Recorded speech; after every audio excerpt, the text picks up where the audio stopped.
Lorsque tu n'éprouves pas la joie, lorsque la joie, elle n'est pas à fleur de peau, lorsque la joie, elle n'est plus sensible, hein, comme Jésus sur la croix, il reste le sens.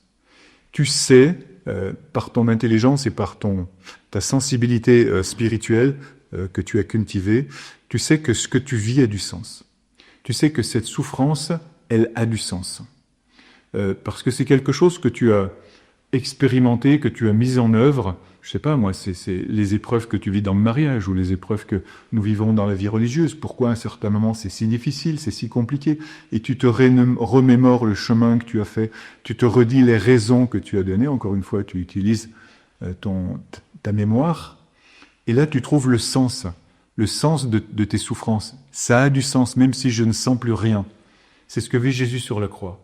Jésus sur la croix, il perd sa joie profonde. Quelle est cette joie profonde?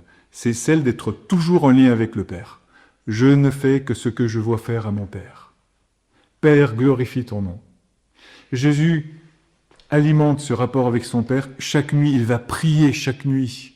C'est l'Évangile qui nous dit ça. Pour être rempli du Saint-Esprit, de cet esprit de joie qui fait que la femme hémorroïde, à un certain moment, essaie, dans son intelligence, dans sa finesse féminine, qu'il lui suffira de toucher le manteau de Jésus parce qu'il est rempli du Saint-Esprit.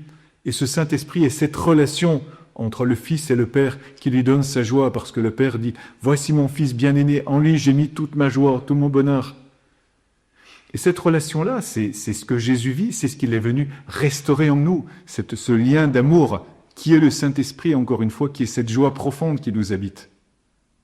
Mais Jésus sur la croix la perd. Et ça, c'est la souffrance la plus terrible que Jésus ait vécue.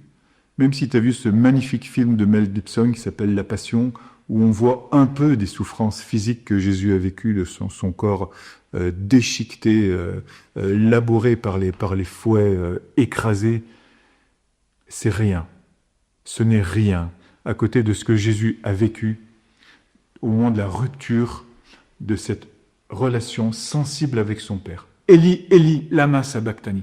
Pourquoi est-ce que tu m'as abandonné? Là, il sent cette rupture. Et c'est la souffrance la plus terrible, c'est l'épreuve la plus absolue. Mais parce qu'il sait que tout cela a du sens, parce qu'il sait que le sens de sa vie est ceci, même lorsqu'il ne sent plus, même lorsqu'il n'éprouve plus, même lorsqu'il vit cette plus grande souffrance, il ajoute tout de suite après « En tes mains, je remets mon esprit ». Et là, il est entièrement justifié.